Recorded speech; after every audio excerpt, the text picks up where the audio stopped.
여호수아 9장 하나님 말씀은 여호수아 9장 14절에서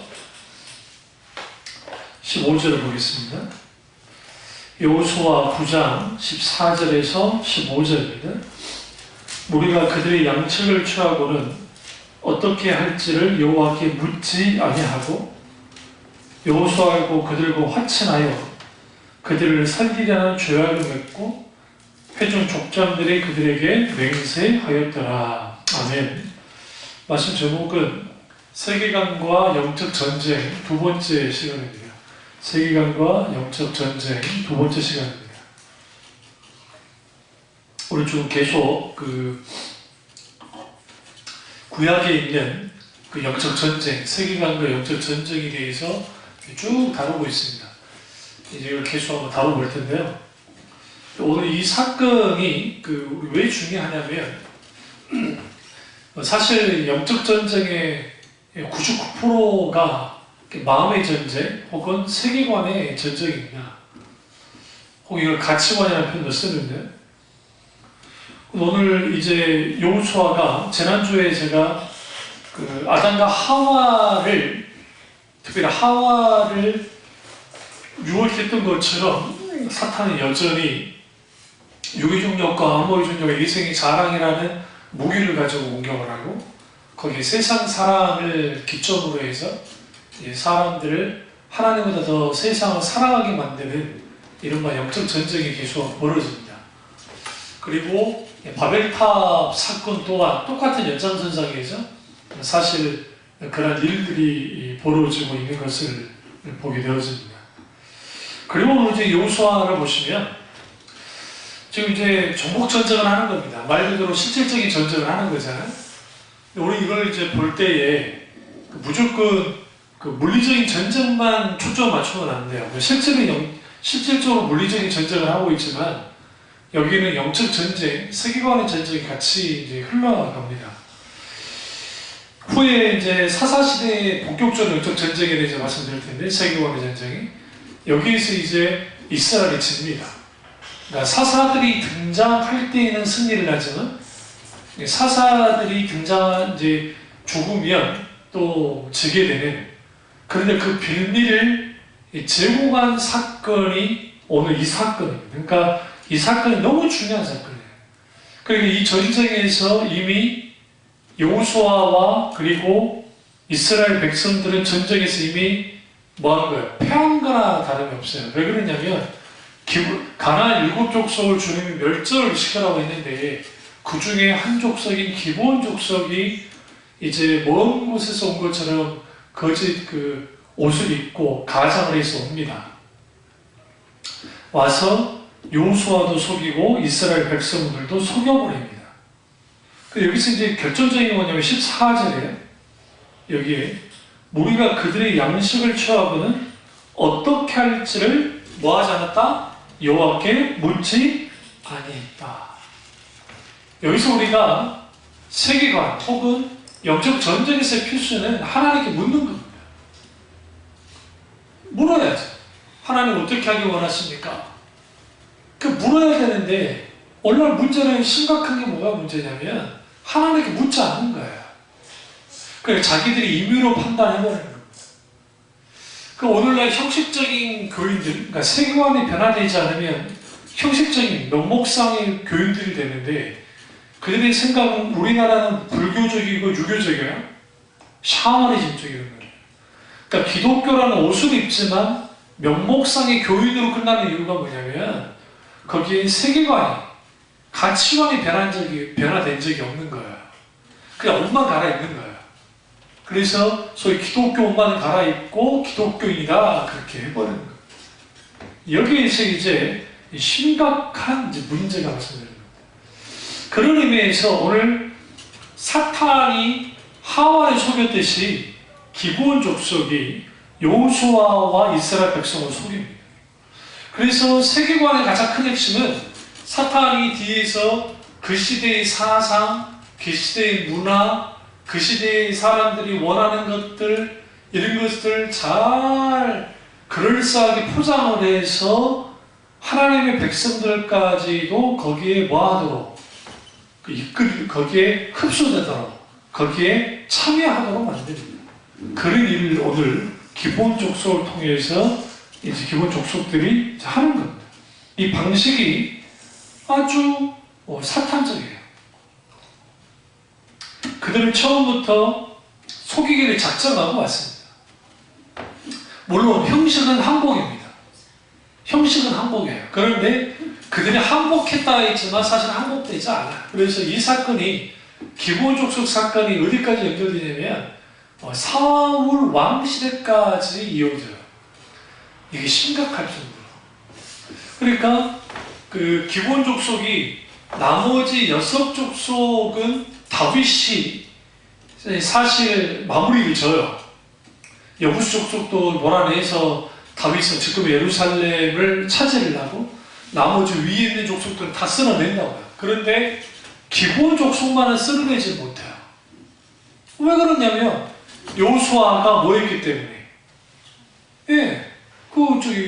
지금 계약을 맺어버렸기 때문에, 매인약을 해버렸기 때문에. 그래서 사울이 무슨 짓을 저지르냐면 학살을 하는 겁니다. 기본 족속들. 그러니까 사울도 이제 학살을 해서 이것 때문에 무슨 일이 벌어졌어요? 기근이 왔죠. 다윗이 묻는 거예요. 하나님, 왜 우리가 이렇게 기근이 들었습니까? 라고 선지자가 뭐라고 합니까? 이거는 사울이 기본 족속을 학살했던 것에 대한 하나님의 진노라. 그래서 다윗이 사울의 자손들 중 몇 명을 내어다가 죽입니다. 하나님 앞에. 죽이자 기근이 끝나요. 그러니까 이게 이제 이 영적 전쟁에서 그 소경에서 딱 넘어가면 그 고리가 너무 길어요. 거의 그러니까 500년, 한 600년 정도, 그 500년 이상까지 끌어가는 거예요. 전쟁이. 그런 의미에서 오늘 요수아가 심각한 실수를 한 겁니다. 여러분이 성경을 읽다가 좀 이제 여러분이 좀 뭐냐면 오해하지 말아야 될 게, 그러니까 여호수아, 그러니까 그 신명기, 여호수아, 사사기 하면 마치 그러니까 여호수아만 읽고 사사기 좀 읽고 하면은 마치 저번 전쟁이 완전히 완성된 것처럼 가요. 그러니까 이걸 완수한 것처럼, 실제로 완수되지는 않았어요. 그러니까 이게 성경을 자세히 보시면 완수를 못해요. 그 결과물이 뭐냐면 가나안 7족속 중에 살아나왔던 족속들에 의해서 공격을 당하기도 하고, 또 때로는 이민족을 하나님이 이용을 해서 공격을 하게 되는 그런 일들이 이제 벌어지는 겁니다. 그것에 대한 단초가 여기에서 벌어져요. 첫 번째 단초를 전부 꼈기 때문에. 근데 이제 재밌는 게 이거예요. 13절 보면 또 우리가 포도주 다운이 가죽 포도주 세워졌으나 찢어지게 되었으며 우리의 이 옷도 심도 여행이 매우 길었으므로 낡아졌나이다 한제라. 얼마나 이놈들이 전략을 다 세워서 다가오는 거예요. 원래 이게 오늘날에도 똑같습니다. 인권이라고 하는 무기를 가지고 이제 다가와서 솔직히 사람이 인권을 주장하는 건 잘못된 게 아니잖아요. 그러니까 긍정적인 요소도 있고 부정적인 요소도 있는데 거기에는 비신앙적인 반성경적인 것들을 가지고 들어오는 겁니다. 이 대표적인 동성애예요. 그리고 소위 잘못된 페미니즘이라는 게 있는데 그 여자들 일종의 해방한다고 하는, 그래서 하나님이 창조의 질서를 파괴하는 거예요. 여자 남자의 구분을 다 없애버리고 중성이라는 성을 만들어내고, 말도 안 되는, 이게 좀 어려운 표현이긴 합니다만은 이 젠더라고 하는데 만들어진 성 담론을 말하면서 이제 젠더론을 가지고 막 사람들 흔드는 거예요. 분명히 남자와 여자는 동등합니다. 성경으로. 에이즈를 크제구노라고 하는 돕는 배피라는 그 단어는 결코 여자를 향한 말이긴 하지만 그냥 히브리 원어적 의미를 들여다보시면 동시적으로 부부가 서로 에이즈를 크제구노, 돕는 배필이라 된다. 근데 에이즈를 크제구노라는 게 에이즈는 동등한 위치에서 조언한다라는 그게 강해요. 그러니까 동등한 위치에서 조언한다. 그러니까 우리 한글 성경이 돕는 배필 해버리니까 마치 여자가 남자 밑에서 도와주는, 서포트해주는 그 정도라고 성경을 잘못 이해하고 있는데 히브리 원전은 전혀 그러지 않습니다. 그런 의미에서 분명하게 동등하지는, 인격도 동등하고 다 동등하지만 분명하게 뭐냐? 여자와 남자는 성별은 구분이 돼요. 분명하게. 그러니까 자유주의자들 중에, 자유주의 신학자들 중에 왜 우리가 하나님이라 그래야 되냐? 어머니 해도 되지 않냐? 하나님 어머니. 이 남자들이 만들어낸 거다. 근데 여기서 아셔야 되는 게 예수님이 하나님을 향해, 그 성부 하나님을 향해서 아버지라고 그랬어요. 그리고 그 위에 구약에서도 아버지라고 그랬고, 이거는 가부장 문화에서 들어온다기보다는 하나님이 자기 자신을 계시하실 때 그렇게 계시하셨어요. 그러나 그럼에도 불구하고 엘샤다이 하나님, 그 하나님은 샤라이, 그러니까 엘샤라이라고 할 때 이게 고대 아카드에서는 젖을 물리는 분이라는 뜻이 있어요. 그러니까 하나님, 젖 물리는 하나님, 젖을 먹이시는 하나님. 이걸 더 말하면 우리 한글 성경에는 전능하신 하나님이라고 번역이 되어 있지만 사실은 이게 전능하신 하나님이라는 의미 없진 않아요. 그럼에도 불구하고 거기에는 오늘 쭉 들어가 보면 돌보시고 마치 어머니처럼 보살펴 주시는 하나님, 그런 의미가 강합니다. 그래서 야곱이 내가 엘샤다이 하나님, 전능하신 하나님을 내가 배웠다라고 표현하죠. 그때 그 하나님은 아브라함을 만나주셨고 이삭을 만나주셨고 야곱을 만나주셨던 하나님. 그런데 그 하나님 경험은 아브라함이 하나님을 만났을 때 엘올람의 하나님, 영원하신 하나님도 경험했지만 그때는 주로 엘샤다의 하나님이에요. 요 하나님은 모세가 만나요. 그러니까 하나님이 다르다는 게 아니에요. 하나님이 자기를 계시하고 드러내실 때에 아직 아브라함과 이삭과 야곱은 여호와 하나님에 대해서 계시하지 않아요. 왜? 계시한다고 하지 알지 못하기 때문에. 실질적으로 여호와 하나님은 구원의 하나님이에요. 구원자 하나님. 그러니까 능력 강하고 강한 능력으로 구원하신 하나님이기 때문에 그래서 모세에게 계시하십니다. 그런 의미에서 아브라함과 이삭과 야곱의 하나님이다 라고 말하면서 엘샤다의 하나님이셨고, 그리고 그분은 여호와다, 스스로 계신 하나님, 그리고 능력 있는 하나님, 강한 하나님, 그런 하나님을 드러냈죠. 근데 이제 그런 의미, 그런 데인데 문제는 뭐냐면 왜곡이에요. 그러니까 하나님상을 왜곡시켜버리는 거예요. 그러니까 하나님상을 왜곡시켜버리면 이 모든 것들이 무너져요. 그러니까 여호와 증인들에게 있어서의 하나님이라는 것은, 구약의 하나님은 아주 그냥 무섭고 독불장군이고 아주 그냥 탄압하고 강압하는 그런 군주적인 하나님이에요. 그것도 폭력적인 군주. 그러니까 그들이 주로 원하는 것은 신약이에요. 신약에서 나타나는 것. 예수님을 인정하지는 않지만, 그러니까 그런 식으로. 그리고 그 사람들 뭐 총도 안 들고 막 그런 말 하잖아요. 그리고 또 아주 율법주의에서 만들어낸, 그리고 자유주의, 인본주의를 만드는 하나님, 또 인본주의에서는 하나님과 함께 인간으로 만드는 걸 완전히. 근데 사탄은 이걸 어떻게 하냐면 교묘하게 섞어놔요. 그럴듯하게. 그러니까 우리가 드라마라든지 음악이라든지 그리고 영화라든지 또 기타 예능 프로그램에서 어떤 것이든 간에 일하는데 사탄이 자연스럽게 사람들의 사상과 생각을 그대로 주입시킵니다. 대표적인 게 욜로라는 거예요. 그러니까 한 번 보는 인생 즐기며 살자라고 하는 거예요. 어떤 보면 나쁘진 않잖아요.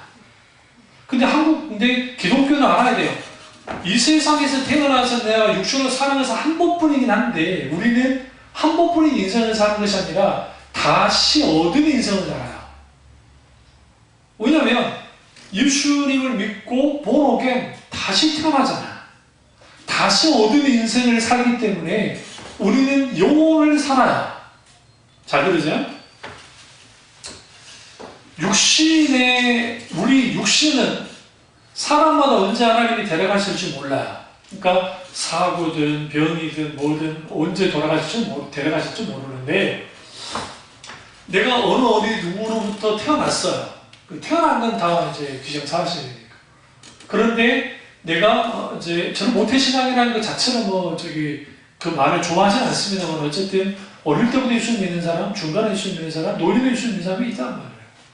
근데 내가 분명한 것은 중생의 체험을 했을 때, 그러니까 예수 성령을 통해서 내가 구원의 역사를 경험할 때 비로소 내가 새 생명으로 탄생되는 거예요. 거기부터 영혼이 시작돼요.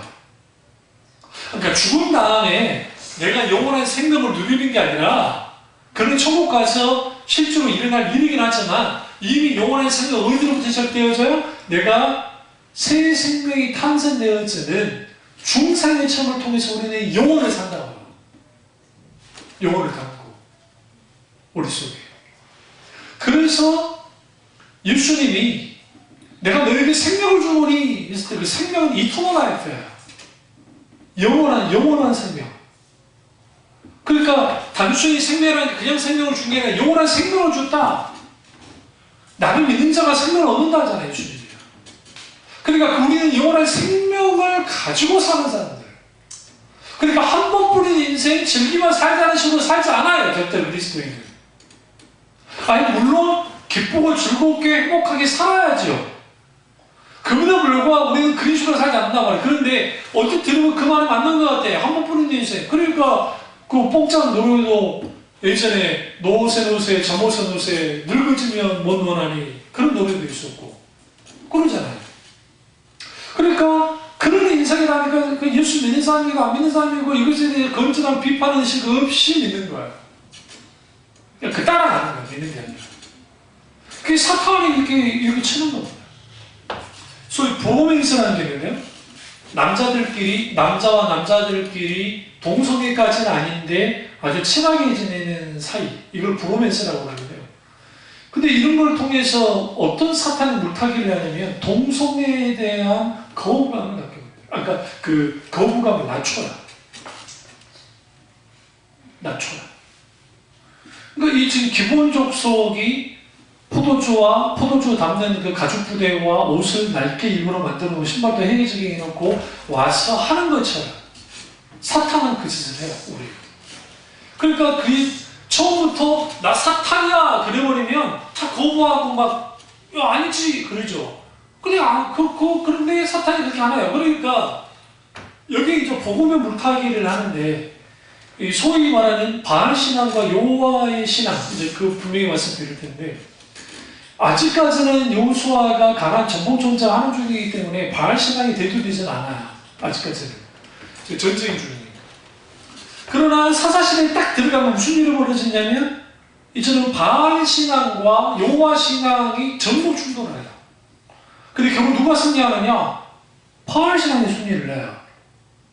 그리고 그들이 회개하고 돌이키면 일시적으로 사사에 의해서 뭐 하느냐? 여호와 신앙이 승리를 하지만 다시 또 돌아가고. 그러니까 이게 지금 전쟁에 끊임없는 악순환을 계속하는 거예요. 악순환. 역전 전쟁. 그런데 바알 신앙의 가장 큰 특징은 뭐냐면 바알은 말 그대로 윤도덕이 없어요. 그렇기 때문에 그들은 풍요해요. 그러니까 소위 예수 믿고 복 받고, 예수 믿고 잘나고, 예수 믿고 잘 나가고, 예수 믿고 천국까지 가자. 그 모토밖에 없다면 그거는 저주받을 일이에요. 왜 그러냐면 어떻게 보면 그게 복음 같아요. 근데 성경은 그게 복음이 아니에요. 오늘 잠깐 그 CTS를 틀었는데 그 감독이 있어가지고 아니야, 그러니까 다니엘 기도에 그 녹화했던 것을 IT 여자 선교사 그분에 대한 얘기가 왔어요. 근데 그분이 유엔에서 아주 좋은 직장을 갖고 있다가 하나님이 너무 강력하게 부르셔서 어떤 훈련도 없이 그냥 맨땅에 헤딩하듯이 IT 자기 그냥 평신도 선교사가 되어버린 거죠. 거기 뭐 스토리는 다 그렇다 하는데, 근데 그분이 그런 거예요. 하나님이 그 과정 속에서 다루시는 것들, 그러니까 그리고 자기 생각, 자기 야망, 자기 방법, 자기 노력을 다 내려놓게 만드는 과정. 그러니까 그걸 통과해 나오면서 깨달은 거예요. 내가 열심히 사역하고 하는 것이 이게 하나님을 위한 건지 그게 아니었다는 거예요. 하나님이 그걸 깨닫게 하는 거죠. 그러니까 거기에서 비로소 성경에서 말하는 하나님을 만나게 되는 거예요. 그러니까 오늘날의 교인들이 하나님께 뭐만 기도하냐면 다 주십시오, 주십시오, 주십시오, 주십시오, 해결해 주십시오, 물질을 주십시오, 뭘 주십시오, 뭘 주십시오, 뭘 해주십시오만 기도를 해요. 그러니까 하나님께 이렇게 구하는 것 자체는 잘못된 게 아니라 제가 말씀드렸잖아요. 하나님의 손을 구하는 것 자체는 잘못된 게 아니에요. 손만 구하는 게 잘못된 거죠. 그리고 우리 신성이 하나님이 뭘 줄까 그 떡고물에만 가 있는 게 잘못된 거지, 사실 무엇이든 구하라 주님 말씀하셨으니까 구하는 것 자체는 잘못된 게 아니라고. 다만 문제는 뭐냐면 여기에서 우리는 하나님을 수단으로 여기가 이용하려고 하는 거야. 그럼 그게 어디로 나와? 어디서부터 들어왔느냐?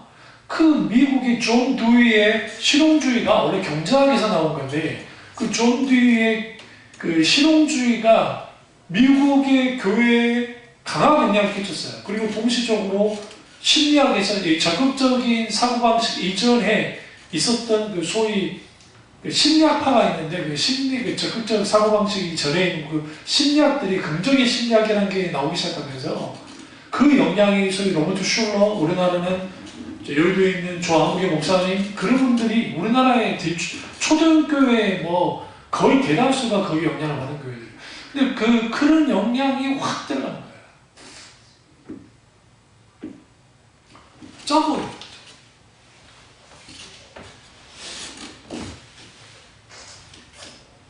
그러니까 그 짬뽕이 되니까 거부감은 없어요. 왜냐면 거기에 용어라든지 여러 가지가 하나님에 관련된 게 많이 나오니까. 근데 뭘 빼버렸냐면 결정적인 걸 뺐어요. 그게 뭐냐면 십자가의 죽음과 고난이에요. 그러니까 고난을 어떻게 이해하냐면 극복해야 될 산물로만 이해해요, 이 사람들은. 우리가 고난을 당할 때, 문제 앞에 있을 때, 우리는 문제 해결만을 놓고 기도하는 것이 아니라 그 문제를 통해서 내가 어떻게 영광을 돌릴지, 그러면 그 문제 이유에 대해서 물어야 돼요. 고난의 이유에 대해서 물어야 돼요, 하나님께. 어떻게 하길 원하시는지, 그리고 이 고난이 왜 내게 임했는지 하나님께 쭉 물으면서, 하나님 그분을 묵상하고 하나님 그분에게 부르짖어 기도하면서 깊이 하나님을 이해하고 그 마음이 부어지고, 그리고 내가 다루어지고 만져짐을 통해서 하나님께 영광이 되는 하나님의 사람으로서 나아가야 되는데, 온전히 뭐 새벽 기도하고 뭐하고 문제는 다 해결된다는 식으로 끌고 나가버립니다. 그 소위 결과물, 그러니까 성공주의, 이런 것들이 가득한 거예요. 그래서 과거 제가 신학생 때, 신동원에 있을 때, 어떤 외국에 있는 신학자가 오셔가지고, 그때 90년도니까, 오셔가지고 하는 말이, 한국교회 이런 폭발적인 부흥에 대해서 찬사를 한다 했어요. 그러니까 한국 인구의 20% 이상, 그 25%가 크리스찬인 것에 대해서 아주 찬사를 한다. 그러나, 또한, 그러나, 우리 이제 직격탄을 날렸죠. 뭐라 했냐면, 25%나 되는데 한국 사회를 변화시키지 못한 것에 대해서 의아스럽다 했어요. 이게 무슨 말이냐면요, 한 나라의 기독교 인구가 20% 정도 되면 그 시대 뒤엎을 수 있어요. 그 나라를. 그러니까 그 나라를 완전히 바꿀 수 있다. 그 정도 능력이 있어요. 한국교회가 그런 능력이 전혀 없다는 거예요. 그것에 대해서 경악한다고 했더라고요. 왠지 아세요? 세계관이 변한 적이 없어요. 가치관이 변한 적이 없어요. 명목적인 기독교인이 되버린 거예요. 그러니까 지금 요즘에 막 계속 문제 일으키는 사람들 보세요. 그 사람들이 장로, 권사, 안수집사야. 또 목사고. 왠지 아세요?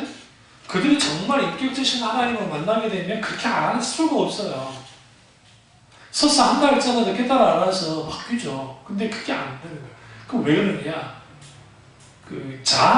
옛 자아가 십자가에서 깨지는 경우가 없어서 그래요. 그러니까 깨진 적이 없어요. 그러니까 내가 마치 하나님이야. 바알 종교의 핵심은 내가 원하는 신, 풍요의 신, 나를 위하는 신만을 원하는 것. 그게 바알이에요. 이게 충돌하죠. 그럼 기본 족속들이 이제 이스라엘 안으로 들어오잖아요. 이스라엘 백성. 그때부터 문제가 생기는 거예요. 그때부터 자연스럽게 바알이즘이, 바알 사상이, 바알 신앙이 영향을 줘요. 이들이 들어와서 우리는 여호와를 섬기겠습니다. 이제 여호와만을 섬기겠습니다. 우리의 모든 신들을 다 그냥 다 내려놓겠습니다라고 했습니까? 그러지는 않았어요. 이들이 원하는 것은 살아남는 거예요. 하나님이 하신 일들을 들었으니까 우리 살아남아야 되겠다. 그리고 살아남는 데 집중했더라고요. 이 중에 일부러 여호와 신앙으로 개종을 해도 어쩐지 모르지만 성경 어떤 내용을 쭉 봐도 성경에서 기본 족속이 하나님을 섬겼다는 말은 없어요. 그리고 그 이스라엘 족속들이 그들의 하나님을 섬기는 데 대해서 그렇게 크게 관심도 없는 것 같고 자연스럽게 파고들어오는 거예요. 그러니까 이제 이러한 일들이 벌어진 거죠. 만약에 이게 가능했다고 한다면 하나님이 기본적으로 가나안 일곱 족속을 멸절하라는 말 하지 않으셨겠죠. 이들이 정말 바뀔 것 같으면. 그러니까 마치 독이 스며들듯이 자연스럽게 스며들어 버린 거예요. 뭘 방법으로? 속이는 방법으로. 사탄은 그래서 이렇게 가장되게 속입니다. 가짜 복음, 가짜 은혜, 가짜 소위 말하는 구원 이런 것들을 통해서 속이는 거예요. 속여서 사람들이 뭐하도록 거기에 같이 휩쓸려 가요. 이들이 속아버린 겁니다. 살리라는 죄악을 맺었다는 거예요. 그런데 여기서 이제 19절 보시면 모든 족속은 회중에게 이르되 우리가 이스라엘 하나님 여호와로 그들에게 맹세하였은즉 이제 그들을 건드리지 못하리라 하면서 21절에 우리에게 이르되 그들을 살리라 하니 족장들이 그들에게 이른 대로 그들이 온 회중을 위하여 나무를 패며 물 깁는 자가 되었더라. 그러니까 그들이 종이 된 거죠. 코를 촉한 거예요.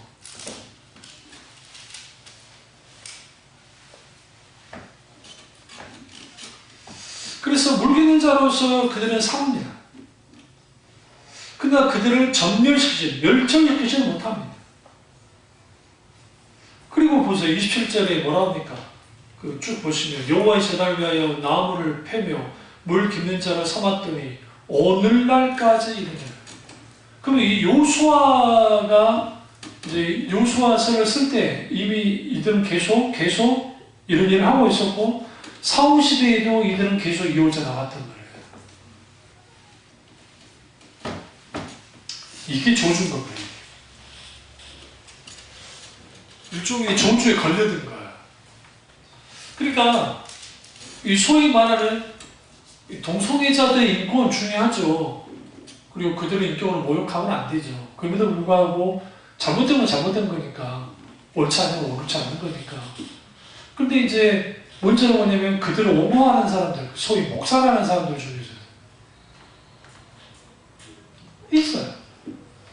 동성애 축제할 때에 청계천에서 동성애로부터 벗어나신 목사님과 이제 숫자가 그렇게 많지 않았지만 그래도 홀리 무슨 페스티벌 비슷하게 해서 기도회 하셨던 분들 계셨는데 그분들이 동성애를 청산하시고 오신 분도 있어요. 동성애는 이들이 뭐라고 주장하냐면 우리는 생리학적으로 동성애를 하도록 그렇게 태어났다는 식으로 주장하는데 근데 실제로 의사들이 쭉 보면 그건 정신의 문제지 실제로 그렇지 않다는 거예요. 그리고 환경, 상황, 여러 가지 기질 있겠지만 실제로 이것은 자기들의 죄성에 의해서 그런 거야. 본성, 악한 본성에 의해서. 마치 이거예요. 우리나라가 그렇게 아동 포르노를 그렇게 많이 본다면 전 세계 1등이라네.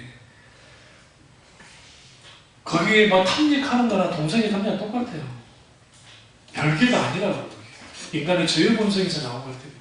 그분들이 그 말을 해요. 실제로. 그런 거지. 무슨 생리학적으로 태어나자마자 그렇게 됐다. 그런 거는 그들이 자기 합리화이고 마치 그런 것처럼 하나님의 창조 질서를 무너뜨리면서 그렇게 한 거죠. 그러니까 이런 일들이 실제로 뭐하냐. 자연스럽게 인권이라는 옷을 입고 다가오는 거예요. 이게 문제죠.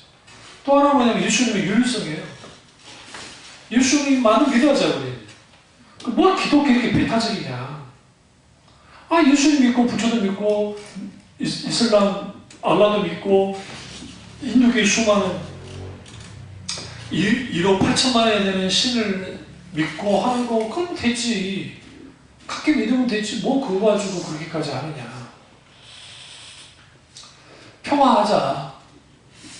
이런 이제 상대주의, 지금 어려우니까 이제 그런 말 안 하겠습니다만, 거기에 수많은 사상들을 가지고 들어오고, 근데 거기에 고리를 뭐로 잡으냐면, 러브, 사랑. 결국 종교는 사랑을 말하지 않냐. 사랑인데, 사랑이 종교라며. 그러면, 남에게 이렇게 배타적이지는 아니고, 다 그냥 동일하게 그렇게 해서, 결국은 산이 하나 있는데, 구원으로 가는 길은 각기 다른 것이고, 이게 다원주의예요. 그래서 그냥 그렇게 믿고 잘 살면 되는 거 아니냐?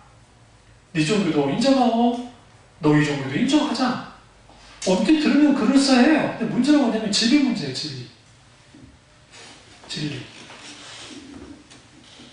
우리 예수님만이 진리잖아요. 66권의 성경만이 진리고 우리 안에서 경험되어진 하나님, 살아서 역사하신 하나님을 경험하는 데가 아니기 때문에 그 진리. 그러니까 하나님의 말씀의 기준에서 분별돼야 된다. 아모스에서 다림줄을 말할 때 다림줄을 측량을 하잖아요. 그 다림줄에 하나님 말씀이 있다고. 그러니까 오늘 요수아와 이스라엘 백성들의 치명적인 실수는 뭐였냐면 여호와께 묻지 않았다고요. 근데 여러분 재밌는 게 이 사건 전에 무슨 사건이 있었어요? 알성 전투 사건이 있었죠. 7장에 아간의 범죄가 있고. 그럼 아이성 때 그대로 올라갈 때 하나님 물었어요? 안 물었어요? 안 물었어요. 왜 안 물었는지 아세요? 여리고성에 비해서 아이성은 아주 작아요. 별게 아니었다고. 실제로 고고학자들이 여리고성을 발굴할 때 그 시대에 이렇게까지 큰 성이 있을 수 있었을까 할 만큼 놀랄 정도로 컸어요. 겹과. 그런데 아이성은 거기에 비하면 아주 그냥 꼬마 성이에요. 꼬마 성. 그러니까 이스라엘 백성 여호수아와 장로들과 그리고 이스라엘 백성들이 쉽게 본 거예요. 그러나 아간의 범죄가 드러났잖아요. 여리고성에서 탈출했잖아요.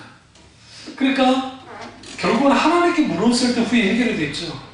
그게 이제 큰 교훈이 되어야 되는데 기본적 수익이 왔을 때 그들이 말만 믿고 넘어간 거예요. 그러니까 우리가 여기서 중요한 게 뉴스에서 누가 뭐라 하고 기독교를 반대하는 사람들 뭐라 하고 뭐 요즘에 그런 게 있잖아요. 뭐 과학자들이 뭐 우주의 기원을 밝혔다는 게 그게 여러분 진짜 기원을 밝혔습니까?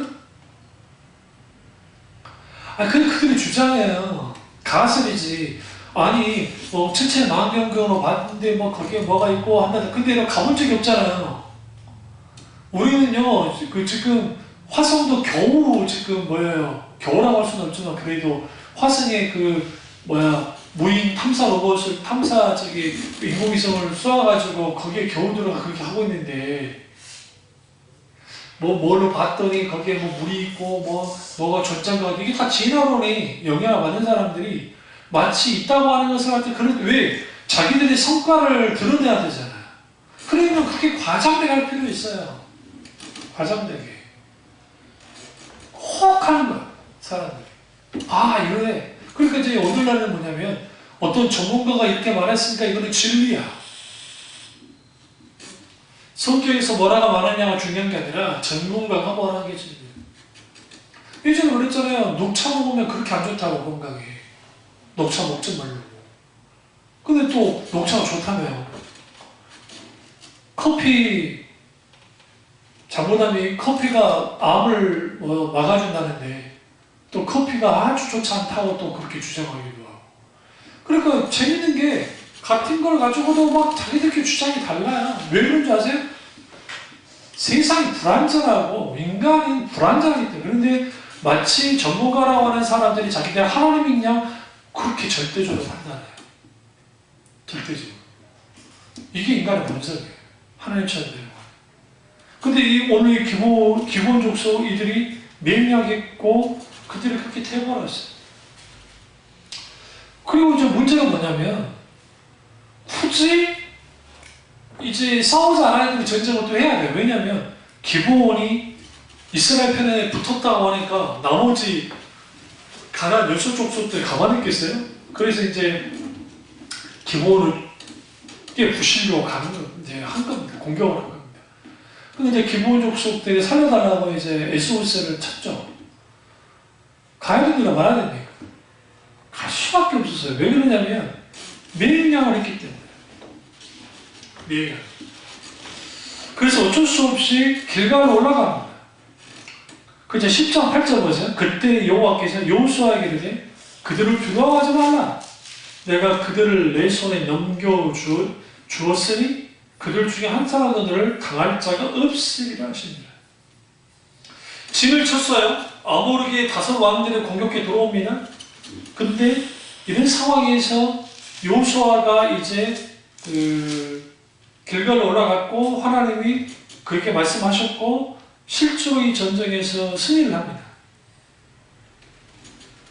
그런데 이 승리가 그냥 승리가 아닌 게 중요한 거예요. 11절 보세요. 그들이 이스라엘 앞에서 도망하여 벳호론의 비탈에 내려갈 때에 여호와께서 굉장히 하늘에서 큰 우박덩이를 아세가에 이르기까지 내리시매 그들이 죽었으니 이스라엘 자손이 칼에 죽은 자보다 우박에 죽은 자가 더 많았더라.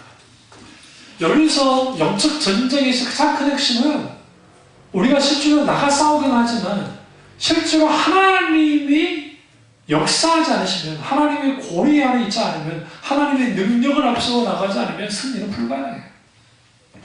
하나님이 하신 거예요. 보라는 뜻이. 왜 이게 하나님이 이렇게 이 사건에서 개입하셨을까요? 지금 이거는 엄밀히 따져서 이거는 무슨 사건이에요?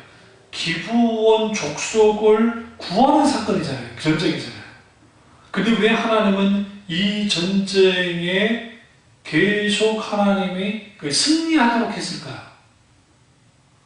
그 키워드가, 그 열쇠가 12절, 특별히 12절, 13절 보세요.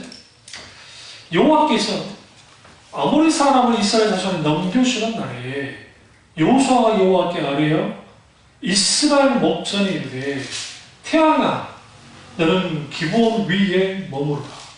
달아 너도 아알론 골짜기에서 그리할지어다 하며 태양이 머물고 달이 멈추기를 백성이 그 대적에게 원수를 갚기까지 하였느니라.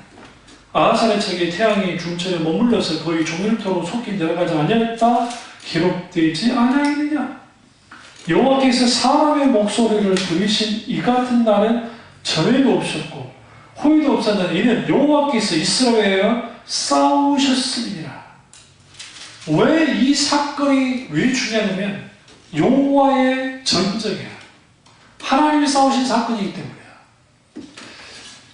아말렉과 싸웠잖아요. 우리가 주일날에 소개했잖아요. 아말렉과 이스라엘이 싸울 때 모세가 올라가서 기도했잖아요. 그 산에 올라가서 그 전쟁도 여호와의 전쟁이었어요. 하나님이 싸우신 거잖아요. 실제 여호수아가 싸우긴 했잖아. 근데 이제 그 사건 이후에 수십 년이 지나고 난 다음에 여호수아가 직접 나가서 싸웁니다. 나이든 여호수아가 제도자로서. 근데 놀라운 것은 여호수아가 하나님 앞에 기도하면서 이거는 저들을 멸절시켜야 되겠다는 거예요. 가만두면 안 되겠다는 거예요. 그래서 이 전쟁에서 확실한 승리하기 원하니까 하나님께 기도하니까 하나님 건담을 주셨고 여호와께서 싸우셨다. 그러니까 세계관의 전쟁은 아무리 내가 학자적 지식적으로 뛰어나고 한다 할지라도 그것만 되지 않아요. 하나님이 싸우신다. 그러려면 우리는 적어도 진리로 무장되어 있어야 되고 하나님의 전신갑주로 무장된 상태에서 예수님이 십자가에서 다 이미 이긴 전쟁이니까 그런데 여러분 보세요. 성경은 없지만 그 예수님에 대한 공격이 어느 정도 공격이 있었냐면 그 예수님의 부활을 목격한 사람 500명이고 성경 보시면 사도들까지 합하면 더 많잖아요. 그런데도 불구하고 예수님의 실존에 대해서 공격을 했어요. 그러니까 예수라는 인물이 진짜냐? 근데 이게 우리 시대라고 하면 좀 이해가 되는데 예수님이 부활하고 승천하신 얼마 되지 않아 그 문제가 대두됐다. 왜 그러냐면 주이저스라고 하는 예수라는 이름이 흔했어요. 예수님한테. 그러니까 예수님이라는 이름이 주이저스, 이에수스라고 하는데 히브리어로 이에수스라고 하는 그 이 단어가 이에수스는 헬라어예요. 근데 이름이 왜 그러냐면 이미 메시아 대왕 사상이 150년 전, 200년 전에 이미 있었어요. 이게 계속. 그래서 구원을 바란 거예요. 그래서 구약의 이름의 여호수아 혹은 호세아의 이름이 헬라어로 이에수스예요. 예수. 그래서 자녀들의 이름을 예수로 많이 지었어요. 그래서 우리가 우리 예수님을 말할 때는 꼭 이걸 외워야 돼요. 나사렛 예수 그리스도. 그래서 사도 바울이 꼭 그 서신을 쓸 때 예수 그리스도 주 예수 그리스도, 그리스도 예수, 그리스도 주 의도적으로 그렇게 쓴 거예요. 그러니까 사탄은 어떻게 하냐면 그 예수라는 인물은 실존 인물이 아니다 하면서 영주주의자들이 가연성을 들고 나온 거예요. 어떤 가연성이냐?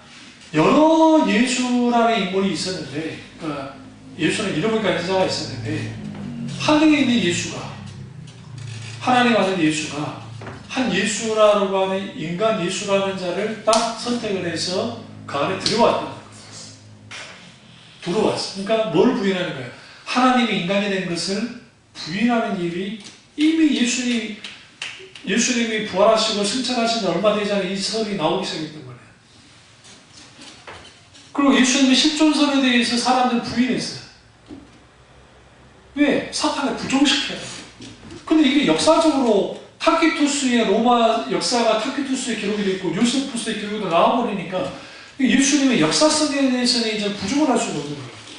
그러니까 이제 들고 나온 게 뭐냐? 여러분이 잘 아는 슈바이자라고 하는, 슈바이자 이제도 그랬지만 슈바이자 하면 우리는 아프리카의 아주 굉장히 선한 그런 그 의사 스님 생각하는데 이 사람이 역사적 예수를 주장한 자유주의자예요. 부활도 부인했던 사람. 예수 때 부활도. 그럼 역사적 예수를 주장했어요, 이 사람이. 왜 역사적 예수를 주장했느냐? 이거예요. 예수는 실존 인물이다. 그러나 그 인간이었지 하나님은 아니었다는 거예요.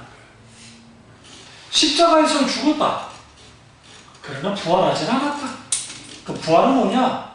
그는 후대의 사람들이 만들어낸 이야기고 이거는 그냥 신학의 교훈 정도로, 그러니까 뭔가 종교심에 의한 어떤 그런 정도로 이해해야지 실질적으로 부활은 아니다. 이게 사탄이 예수님이 이 땅에 실제로 오신 것에 대해서 공격을 하고 동시적으로 예수님이 이 땅에 왔지만 그 예수는 하나님이 아니다라고 하는, 부활도 하지 않았다, 이런 공격을 하는 거예요. 이게 이슬람도 똑같아요. 이슬람도 예수님을 어떻게 믿느냐?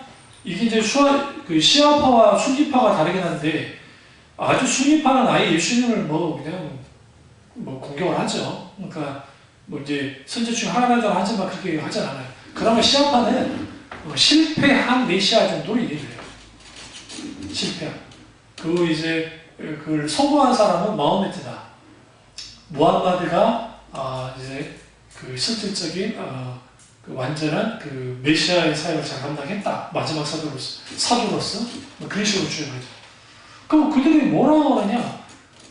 그 예수는 위대한 인물인 건 사실이고 성인인 건 사실이다. 그러나 그 예수는 하나님이 아니다는 거예요. 하나님의 아들도 아니고 하나님도 아니다. 사탄이 못하게. 이슬람은 고도로 사탄이 정교하게 만들어낸 아르프입니다. 아르프. 기독교와 유대교의 그 짬뽕식에서 나온. 근데 지금 가장 큰 기독교의 적이 이슬람입니다. 이슬람. 카톨릭은요 이미 노쇠했어요. 지금 이번에 그 글을 보니까 카톨릭이 그 교황청의 재정이 지금 많이 지금 소진이 돼가지고 이러다가는 저기 뭐야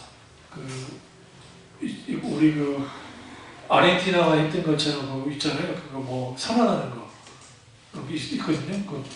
우리 지금 이거 이제 재정이 이렇게 됐습니다. 막 산화하는 그게 될지 모르겠다 할 만큼 막 그러거든요.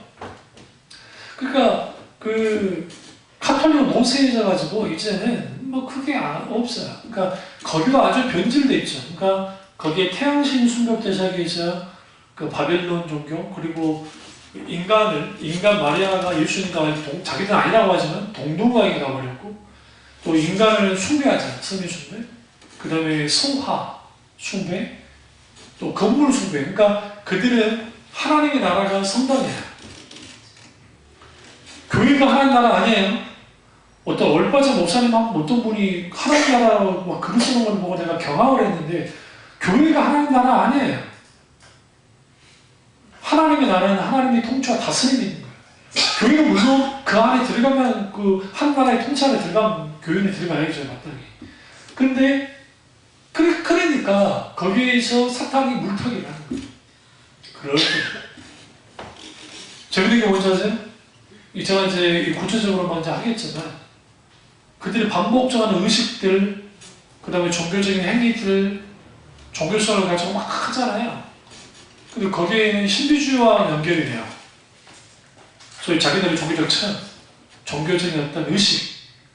그런데 여기서 심각하게 뭐가 연결되어 있냐면 인격체이신 하나님과의 교제예요. 그러니까 하나님의 인격성이 땅에 떨어집니다. 여호수아가 지금 뭐 했다 했어요? 하나님과 대화를 나누죠. 기도하면서. 하나님께 아뢰고 하나님이 그 말씀을 해주십니다. 영적 전쟁에서 필수는 뭐냐면 순간순간 주께 묻는 거야. 그리고 우리는 뭐 해야 되느냐? 그것에 대해서 분명하게 나아가야 돼. 그래서 이 위기는 이 전쟁에 있어서 가장 큰 성격 그리고 왜 하나님은 큰 우박을 내려서라도 깨부셨느냐? 그 이유가 있어요. 기본 족속들이 어떻게 바라봤을까? 이 사건이에요.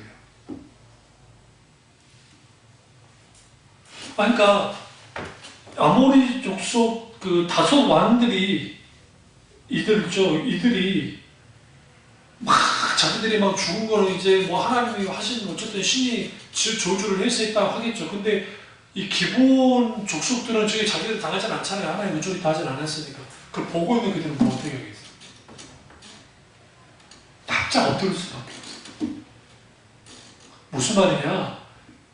여호수아가 가나안 땅 정복 전쟁할 때 이들이 뒤에서 이상한 짓 하면 어떻게 할 거예요? 반기들은 어떻게 할 거예요? 그럴 수 있잖아요. 저희들이 짜가지고 내부에서는 무서운 건데 이런 엄두도 못 나게 만들었어요. 하나님의 큰 능력의 구원을 보여주시는 통해서. 그러니까 그러니까 이것은 뭐냐면 하나님의 봉합이에요. 이 사건이. 이런 거 없이 만약에 기본 족속이 그대로 갔었다고 한다면 여호수아 당대에 이들이 반을 일으켰을지도 모릅니다. 누구 앞에 가지고 같이 해가지고 하나님이 미리 차단한 거예요. 그러니까 이게 또 하나의 실수한 이스라엘 백성들을 향한 하나님이 또 다른 차원의 은혜였어요. 기본 이유를 너무 잘 알았어요. 그래서 어떻게 하느냐? 심지어는 태양아 멈춰라고 할 만큼. 그리고 어떻게 합니까? 그들이 실제로 가서 종일토록 싸우는 겁니다. 종일토록. 그들이 힘을 다해서 싸워요. 그러면서 그들이 뭐라고 표현해요? 이는 여호와께서 이스라엘에 이렇게까지 싸우신 적이 없다는 거예요. 사람의 목소리를 들은 적이 없고 하나님 그렇게 싸움도 해주셨다는 거예요. 이게 영적 전쟁의 승리 비결이에요. 여호수아는 이 교훈을 가지고 실제로 영적 전쟁으로 나갔지만 이제 서서히 전쟁이 길어지니까 땅을 분배할 때에 힘센 유다부터 이제 분배하기 시작하고 막 분배를 합니다. 근데 아직 몰아내지 못했어요. 정착을 하기 시작합니다. 정착까지는 그럴 수 있는데 이제 다음 주에 제가 이제 사사기 속에서 영적 전쟁, 세계관과 영적 전쟁을 그냥 다룰 텐데 거기서 무슨 일이 벌어지느냐? 바알이즘, 바알신앙, 아세라신앙, 가나안 족속들이 가지고 있는 그런 강력한 우상이 혹은 그들의 세계관이, 그러니까 바알 세계관과 하나님 세계관이 충돌하는, 보이지 않게. 그러나 요수아 세대는 신명기에서 모세가 죽기 전에 경고했고 요수아라고 하는 걸출한 그런 강력한 지도자가 있을 때까지는 괜찮았지만, 그리고 요수아와 그 광야 이 세대가 딱 이제 죽자 그 다음 세대가 여호와를 알지 못하는 세대가 되어버렸죠. 좀 이상하지 않나요? 왜 갑자기 그럴 수 있었을까? 그 이유는 당연해요. 왜요? 교훈을 가졌다니까. 몰아내지를 못했으면 우리 신호도 일본하고 친하게 지내야 되잖아요. 어쩔 수 없잖아요. 안 그래요? 아니, 저희 중국이 러시아하고 동맹을 맺는다고 하는데 뭐 그런 잘 안 될 거라고 전문가들 말하지만, 만약에 러시아하고 중국이 동맹을 맺어버리면 어떻게 하실 거예요? 세계 1위와 3위 군사 대국이 하나가 되버려요. 동맹으로. 미국이 하고 있어도. 그럼 미국이 뭐 어떻게 하고 있어요? 미국은 일본하고 동맹이니까 일본하고 한국의 사이는 안 좋잖아요. 아주 안 좋잖아요. 그 동맹까지는 아니더라도 준동맹까지는 갈 수밖에 없어요. 마찬가지예요. 가나안 일족족을 다 쫓아내지 못했어요. 그래서 우리의 사사시대 때 단지파가 밀려내려와요. 못 견디고. 그래서 자기들이 땅을 부여받았던 땅을 포기하고, 이 역사상 있어서 안 된 일을 벌이는 거예요, 이 사람들이. 하나님께서 주신 땅을 포기하고 내려가 버린다고요. 그래서 성경에 갑자기 단지파가 사라져버려요. 성경 보세요. 단지파가 사라진다는 역사에서. 이게 미스터리. 하나님의 땅을 포기해버렸어요. 왜? 종목종적인 실패를 하니까 이들이 이렇게 돼버리는 거예요. 또 하나는 뭐냐면, 하나로 여호와 신앙으로 움직여야 되는데 가나안 신앙, 토착 신앙, 그리고 자기들의 소위 말하는 이제 물질적인 풍요를 누리다 보니까 자기들이 족속끼리만 잘 살면 되는 거예요. 자기 지파들만. 그래서 우리는 사사시대를 착각하고 있는 게, 사사시대 때 무슨 전쟁이 있다, 이스라엘 전체가 나가서 싸운 적이 거의 없어요. 거의.